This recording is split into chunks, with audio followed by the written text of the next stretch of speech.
इस YouTube channel में आप सभी का स्वागत है। आज का हमारा टॉपिक है विज्ञान, कक्षा 8 अध्याय 3 और अध्याय का नाम है स्वास्थ्य एक अमूल्य निधि। इस अध्याय की पहले भी हमने वीडियो बनाई है, वे सभी वीडियो हमने प्लेलिस्ट में डाल दी हैं। आप प्लेलिस्ट में जा करके सभी वीडियो देख सकते हैं।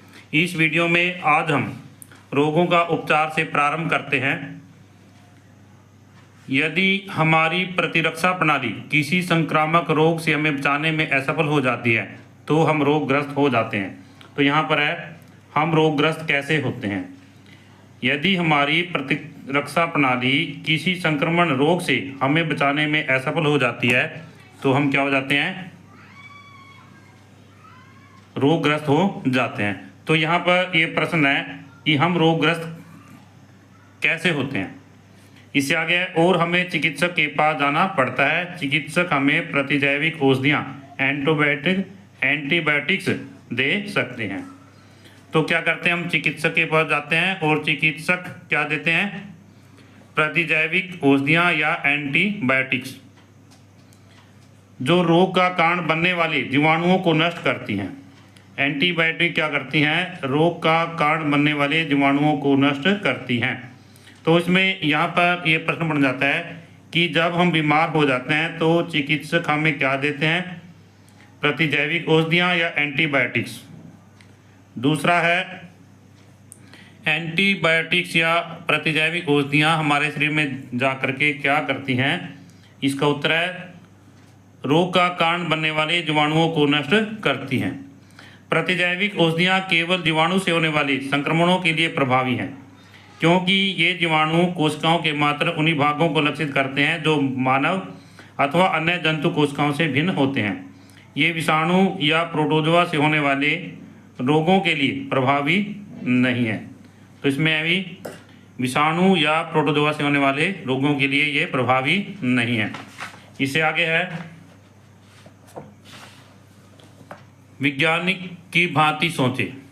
वैज्ञानिक की भांति सोचें। प्रथम प्रतिजैविक पेनिसिलिन की खोज। प्रथम प्रतिजैविक पेनिसिलिन की खोज कब हुई। 1928 में हुई। पेनिसिलिन की खोज 1928 में लंदन के जीवाणु वैज्ञानिक अलेक्जेंडर फ्लेमिंग ने की थी। और किसने की थी भाई, अलेक्जेंडर फ्लेमिंग ने। यहाँ पर ये प्रश्न बन जाता है कि पेनिसिलिन की खोज कब हुई।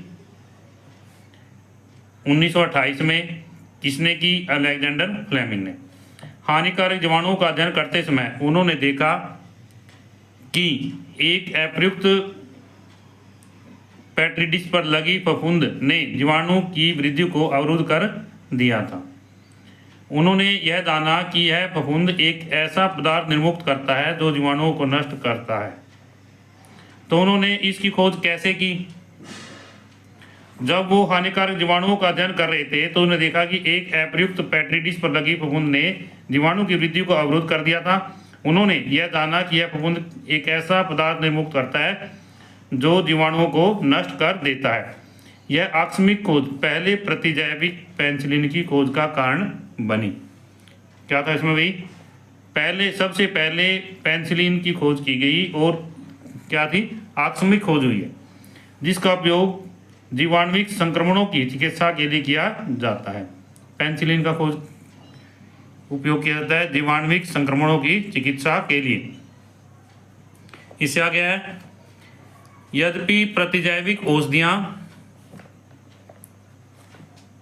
जीवाणुविक संक्रमणों से हमें बचाने में प्रभावी हैं। जो औषधियाँ ये एंटीबायोटिक्स हैं, जीवाणुविक संक्रमणों से, किसी भी जीवाणुविक संक्रमणों से हमें बचाने में प्रभावी हैं और उनकी खोज के पश्चात करोड़ों जीवन जो है बचाए जा सके हैं। इसके बाद में क्या है भी, करोड़ों जीवन जो है बचाए जा सके हैं, परंतु उनका अनियंत्रित उपयोग उनकी प्रभावशीलता में कमी का कारण बन रहा है। तो कहने का अर्थ क्या है कि एंटीबायोटिक का अत्यधिक मात्रा में उपयोग उनकी प्रभावशीलता में कमी का कारण बन रहा है। आपने देखा होगा कि वर्तमान समय में मुख्य समाचारों में प्रतिजैविक प्रतिरोध की चर्चा होती है। वर्तमान समय में मुख्य समाचारों में प्रतिजैविक प्रतिरोध की चर्चा होती है, जिसका अर्थ है एक ऐसी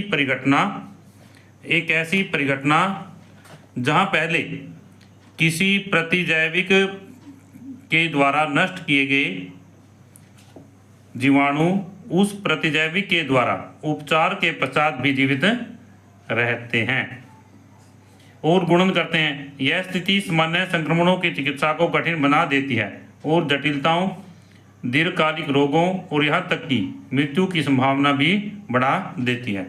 तो इसमें यहाँ पर ये दिया गया है, प्रतिजैविक प्रतिरोध समुदाय में कैसे फैलता है। आवश्यकता न होने पर भी प्रतिजैविक लेना अथवा औषधि की पूरी खुराक ना लेना।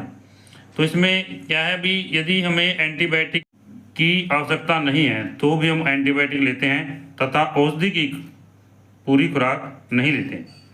इससे आगे है एंटीबायोटिक जंतुओं में पाए जाने वाले जीवाणुओं में प्रतिरोध का विकास एंटीबायोटिक से होता है यहाँ पर, और मानव शरीर में पाए जाने वाले जीवाणुओं में प्रतिरोध का विकास यहाँ एंटीबायोटिक से दिखाया गया है। तो इसमें यहाँ पर ये जंतुओं में चली जाती है।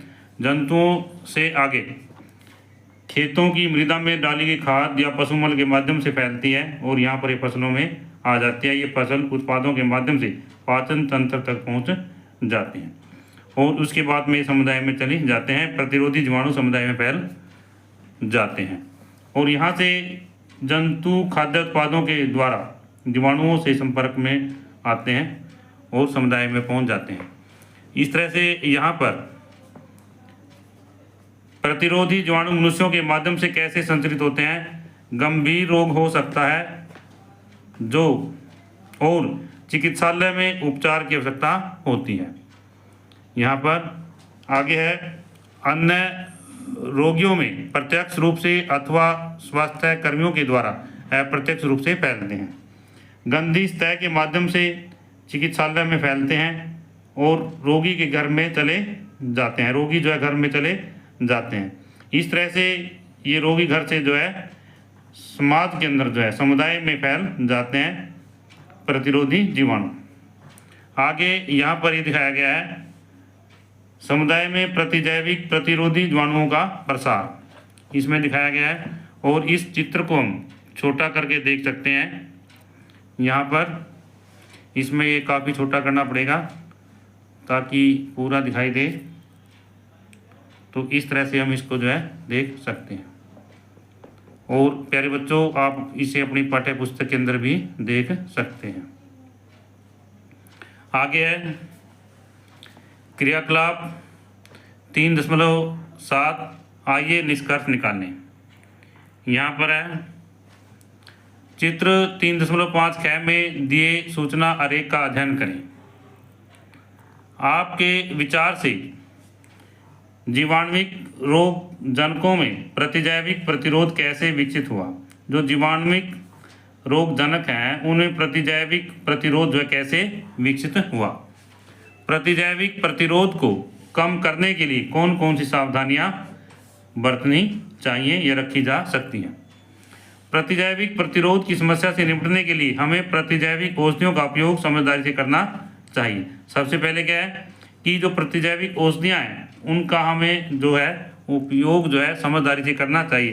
केवल चिकित्सक द्वारा प्रदिष्ट किए जाने पर सही मात्रा में और निर्धारित अवधि तक इनका सेवन करना चाहिए। तो इसमें केवल चिकित्सक के द्वारा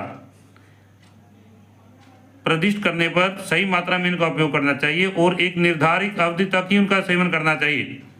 अनावश्यक उपयोग से बचने से प्रतिरोधी जीवाणुओं की वृद्धि को रोकने में सहायता प्राप्त होती है एवं इसे प्रतिजैविक औषधियां भावी पीढ़ियों के लिए प्रभावी बनी रहती हैं। इससे आगे यहाँ पर जीवाणु प्रतिजैविक औषधियों के लिए प्रतिरोधी कैसे बने।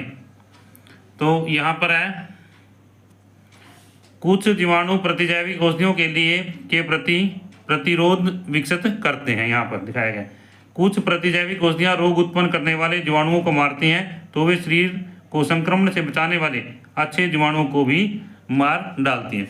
तो उसमें क्या है भी जैसे एंटीबायोटिक ली जाती है तो एंटीबायोटिक कुछ क्या हानिकारक जीवाणुओं को मारती है परंतु कई बार क्या होता है वो साथ ही साथ में अच्छे जीवाणुओं को भी मार देती है। प्रतिजैविक प्रतिरोधी जीवाणु वृद्धि करते हैं और रोग का उपचार कठिन हो जाता है। इससे क्या एंटीबायोटिक जो जीवाणु है वो वृद्धि करते हैं और इससे जो रोग है उसका उपचार जो है कठिन हो जाता है। आगे है, कुछ जीवाणु अन्य जीवाणुओं को प्रतिजैविक प्रतिरोध स्थानांतरित करते हैं जिससे अधिक समस्याएं जो है उत्पन्न होती हैं। इससे आगे है, मुझे अपनी माँ के लिए प्रतिजैविक औषधि की आवश्यकता है, उन्हें गले में दर्द और ज्वर है, आप कोई चिकित्सक से औषध पत्र लेना होगा। यहाँ पर ये बालक दिखाया गया है और ये अपनी माँ के लिए एंटीबायोटिक औषधि लेने के लिए गया है। तो यहाँ पर एक केमिस्ट कहता है कि इसके लिए आपको चिकित्सक से औषध पत्र जो है लेना होगा, एंटीबायोटिक जो है तभी दी जाएगी। दूसरा है, क्या आप अपने मवेशियों को प्रतिजैविक औषधि दे रहे हैं? तो इसमें यहाँ पर है, नहीं, मैं किसी प्रतिजैविक औषधि का उपयोग नहीं कर रही हूँ। इसमें ये पूछा जा रहा है इसे महिला से, भाई आप क्या अपने जो मवेशी हैं उनको एंटीबायोटिक दे रहे हैं, कोई मेडिसिन? वो कह रहे नहीं, मैं किसी भी प्रतिजैविक औषधि का उपयोग नहीं कर रही हूँ। इससे आगे है, नहीं, अपने मवेशियों को प्रतिजैविक का इंजेक्शन न दें। जो अपने मवेशी हैं इनको हमें प्रतिजैविक का इंजेक्शन नहीं देना चाहिए, अन्यथा यह प्रतिजैविक प्रतिरोध जो है विकसित करेगा। यहाँ पर है चित्र 3.5 प्रतिजैविक प्रतिरोधी जीवाणुओं का विकास और निवारक उपाय। इससे आगे है, भारत में आयुर्वेद, सिद्ध और यूनानी, भारत में आयुर्वेद, सिद्ध और यूनानी जैसी पारंपरिक चिकित्सा प्रणालियों का उपयोग, कौन कौन सी है भाई? एक तो आयुर्वेद है, एक सिद्ध है, एक यूनानी है। ये कौन सी है? पारंपरिक चिकित्सा प्रणालियाँ। तो ये प्रश्न बन जाता है कि पारंपरिक चिकित्सा प्रणालियों के नाम लिखो। भारत में पारंपरिक चिकित्सा प्रणालियों के नाम लिखो। हम लिखेंगे आयुर्वेद, सिद्ध और यूनानी। वर्षों से सामान्य स्वास्थ्य समस्याओं के प्रबंधन के लिए किया जा रहा है। इनमें जड़ी बूटियों, तेलों और खनिजों जैसे प्राकृतिक पदार्थों का उपयोग रोगों के उपचार और स्वास्थ्य सुधार के लिए किया जाता है। तो हम ये कह सकते हैं कि जो ये परंपरागत चिकित्सा प्रणालियाँ हैं इनमें किन पदार्थों का उपयोग किया जाता है रोगों के उपचार के लिए और स्वास्थ्य सुधार के लिए? तो इसमें क्या, जड़ी बूटियाँ, तेलों और खनिजों जैसे प्राकृतिक पदार्थों का।